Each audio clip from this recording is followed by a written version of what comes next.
This is Whiskey Whereabouts. I'm Tim, and this is the Benromach Cask Strength. This is the 2014. It's batch number 3. We get Cask Strength, 9-year Benromach whiskey. Is this the best value Scotch whiskey there is? My whiskey journey has taken me to Scotland and back.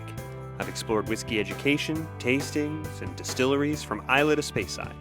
And now my journey continues here, with you, on Whiskey Whereabouts. So let's talk about the Springbank of Speyside, as it's often called. While this pour opens up a little bit, Benromach is owned by Gordon MacPhail, the independent bottler. If you are not familiar, when they bought this distillery, they sought to make a very traditional whiskey. One of the things that they did is use brewer's yeast. In addition to, they used both the distiller's yeast that came decades ago into wide use. Because the distiller's yeast works faster, it consumes less water, and consumes less energy. So what did you give up? It's thought that the brewer's yeast is something that leads to more robust flavors. The other thing is they peat the whiskey to 12 ppm on that malted barley at the beginning of the process, lightly peated, because that's the way all the Speyside whiskeys used to be. I did a video a while back.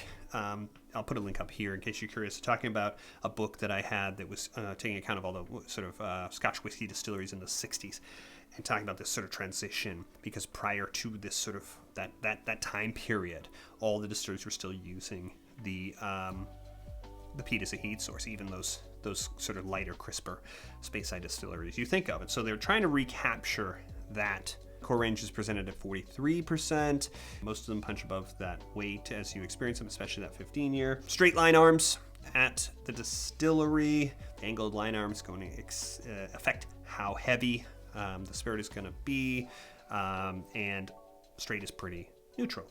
And a mix on the fermentations, coming back to that fermentation with that yeast. 135 hours majority, and then you were in a shorter fermentation of 59 hours. You're going to expect a short fermentation to be a little bit maltier. You're going to expect a long fermentation to release esters. You're going to get fruity elements, maybe some citrus, floral. That is the type of character, and they're getting a mix here. Again, you're seeing they're steering away from the traditional Speyside sort of crisp orchard fruit kind of profile and trying to bring in a little bit of the old and a little bit more substance.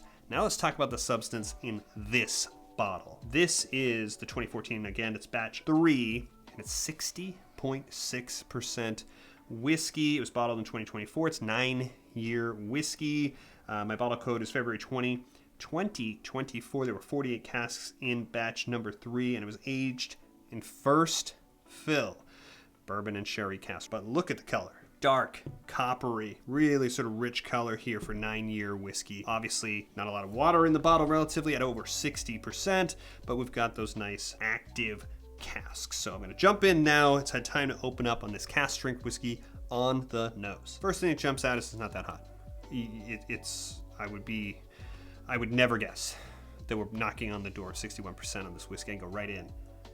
Take a nice long pull on the nose, and the nose, what's jumping out, caramel, butter, and the hint of a toastiness. Not a lot of smoke, 12 ppm at the beginning of the process, and we've got all of these rich flavors coming out of here. Go in a little bit deeper, here comes the fruit, right?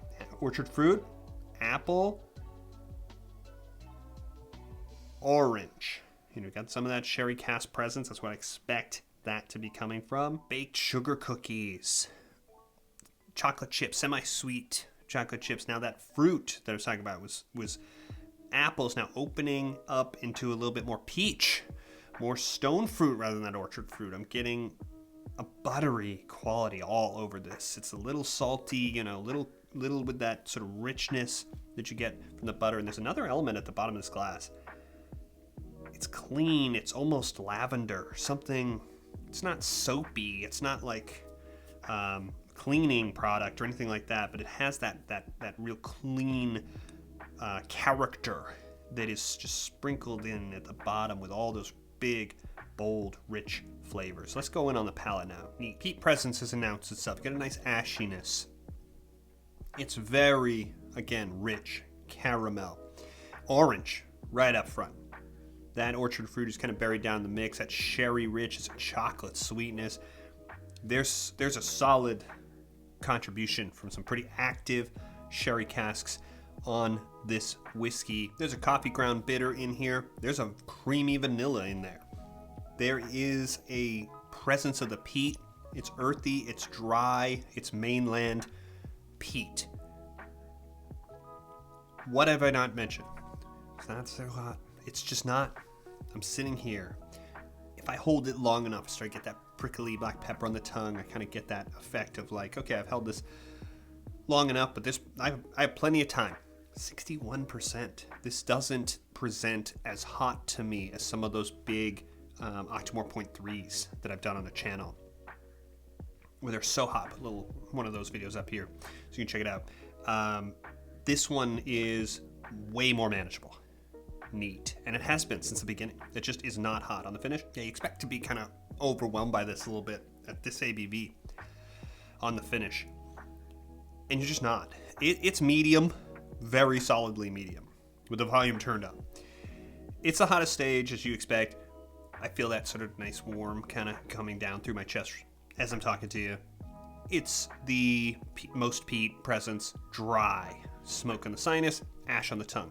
It's got the biggest sort of bitterness, full sort of espresso with a contribution from that tannic from that oak, but it's wrapped up in that rich, sort of toasty caramel, buttery sweetness that is wrapped around it. Lots of orange. And at the bottom of it, I think there's something, like I was talking about on the palate, there's something just a little bit different, a little bit lavender. Maybe in here it's almost like an anise, licorice, something that is part of that finish. A very robust whiskey, and one that is, it's not for every, beginner to pour this. But for you and me, even at almost 61%, pretty manageable. And in fact, I've enjoyed a little too much of this. Obviously, it's cask strength whiskey. We got to put a little bit of water. I'm going to put a little bit more in here, do the water, and then we'll come back and see what else we can find. Yeah, with the water, baked apples right up front. There's a honey sweet. That caramel has kind of been less concentrated. Now I'm getting that sort of honey quality to the sweetness. There's a real sort of toasted kind of oak element. There's a spearmint. There's a real fresh quality. There's an earthiness here too. It's not sort of funky folk, sort of Campbelltowny, but it is damp, kind of earthy, growing, green kind of elements. So hiding underneath all those rich, big flavors. This is why we add the water. I'm able to pick up some more of the notes that are in the mix. And on the palate, really easy to hold it with the flavors, but it's really condensed. It's chocolate chip vanilla ice cream. That's really what's dominating on the palate with the water and on the finish. Pretty casky. There's a sour fruit element here now on that finish. Still earthy, that little bit of smoke, stuff I was talking about before. I don't know, maybe something from the sherry cask, maybe a sulfury element. I don't know. But it is less overwhelmingly sweet. There's more of the contrasting elements, and you can definitely have this with the water. 61%, you might want to, and it's still a rich, rewarding whiskey. It is. I still have the sort of tingle. I still have on my tongue. I still have the sort of warmth. It hasn't washed it out. A very solid cask strength whiskey here, and it is every bit a 4.5 glass whiskey in the glass. Absolutely loving the influence of all these first fill casks. Just a really, really solid whiskey. So now let's talk about value on this whiskey. It is listed on Benromach's website for less than 80 pounds, but little over $90 US, but that's not what I paid for my bottle at an admittedly good value market. I paid $69 for this bottle. I see it listed in multiple places for just over $70, even going up to $80. That's $25 less than I expect to pay for this whiskey. I recently reviewed the Lechake 10-year Hebridean Moon, a 10-year aged shaded cask strength whiskey. I'll put the review up here if you haven't seen it. And, it was not an $80 whiskey. It was over $100. It's a very good whiskey.